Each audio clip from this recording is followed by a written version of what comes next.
Shalom, shalom, frères et sœurs en Christ, et bienvenue à la rhapsodie du lundi 15 août 2022.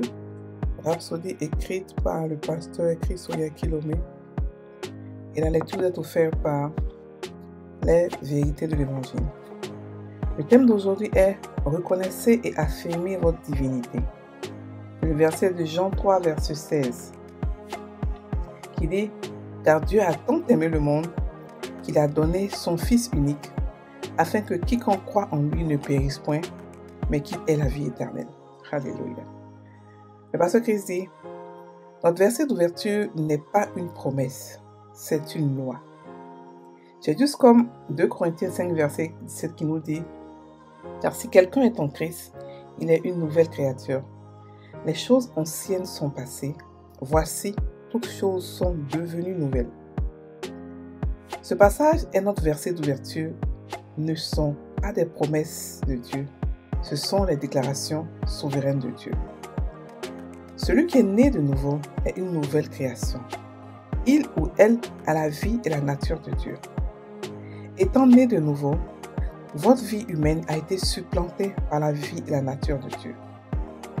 Maintenant, votre corps abrite un nouveau type de vie qui est insensible et imprenable à la maladie et aux maux. Les anciennes choses sont passées. Voici, toutes choses sont devenues nouvelles. Si vous ne connaissez pas cette nouvelle vie, vous ne la mettez jamais en pratique. Vous vivez la vie humaine malgré que vous avez la vie divine en vous. Apprenez à activer la vie divine en vous en déclarant et en vous appropriant les paroles de Dieu. Rappelez-vous, les plus grands miracles sont accomplis avec des paroles. J'aimerais que vous compreniez la puissance et l'énergie de vos paroles. La Bible dit dans Ésaïe 33, verset 24, « Aucun habitant ne dira « Je suis malade ». Pourquoi? C'est parce qu'ils ont reconnu et embrassé leur divinité.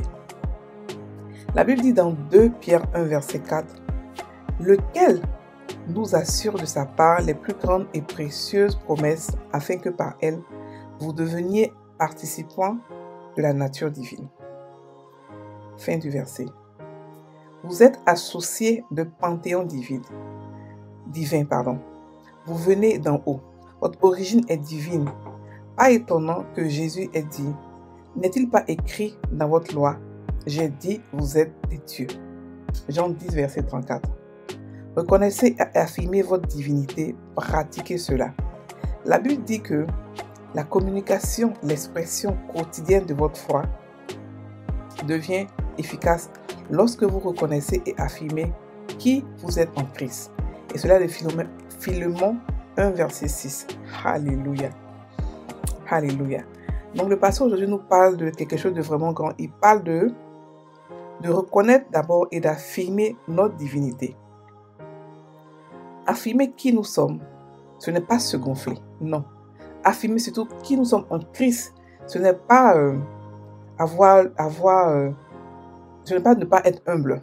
Parce que beaucoup de chrétiens, beaucoup d'êtres humains en réalité confondent l'humilité et l'humiliation. Non. Être humble ne veut pas dire ce que tu es, ta nature. Parce que si tu ne le dis pas, si tu n'affirmes pas ta nature, quelqu'un d'autre va te donner une autre nature que tu ne veux pas. Le pasteur ici nous explique que nous devons reconnaître d'abord et ensuite affirmer qui nous sommes.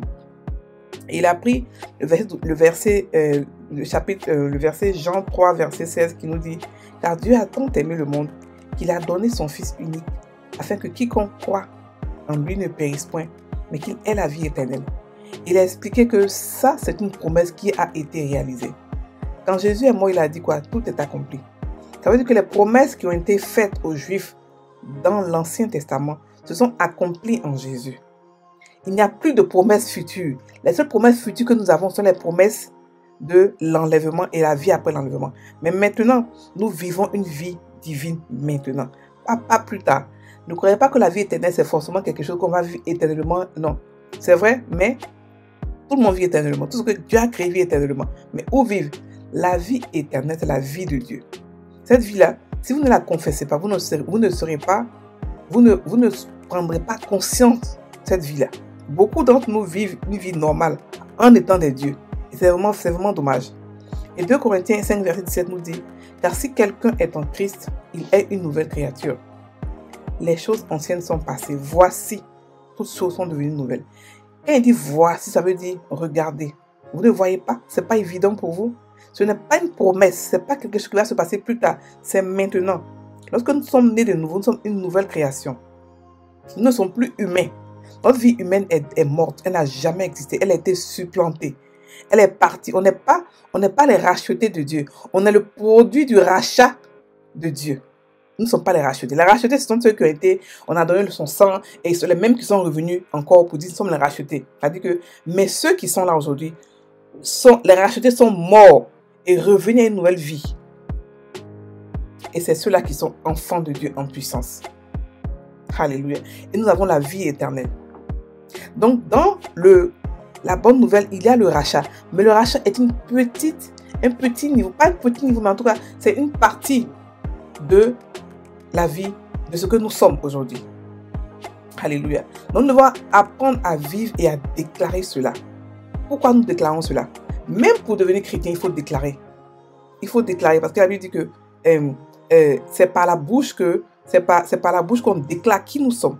Si nous ne déclarons pas qui nous sommes, si nous ne déclarons pas la royauté, la seigneurie de Jésus sur nous, nous ne sommes pas encore chrétiens.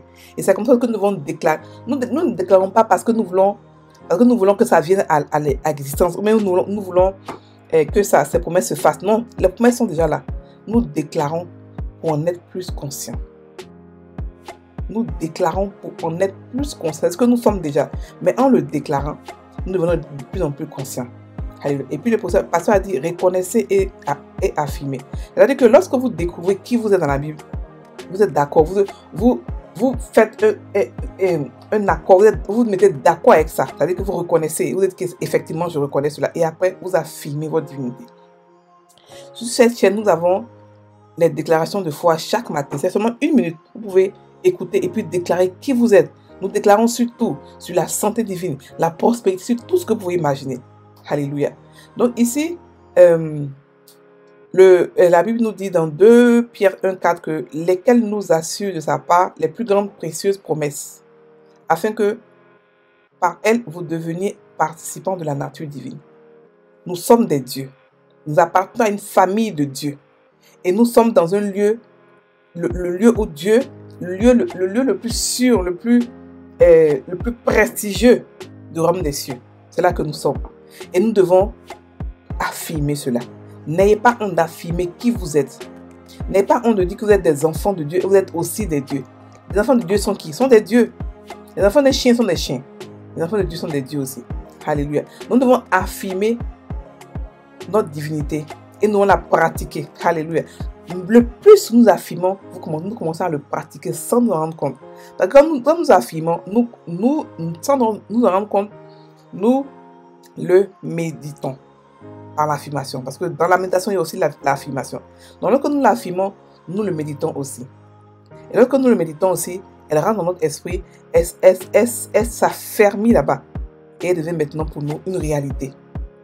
Les super-héros de ce monde, les Superman et tout ce qu'on voit à la télévision, c'est lorsqu'ils reconnaissent qui ils sont que leur pouvoir est maintenant évident devant eux.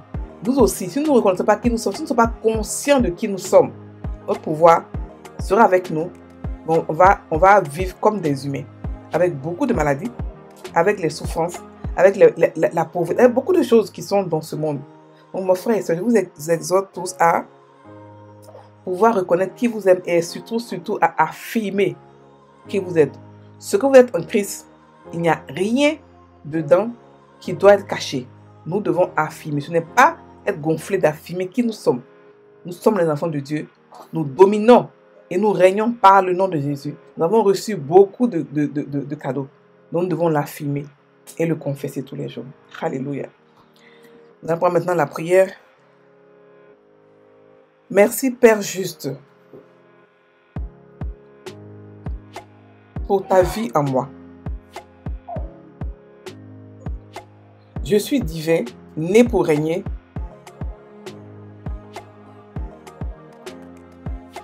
et gouverner dans ce monde. Ma vie est le témoignage de ta grâce, de ta gloire et de ta grandeur.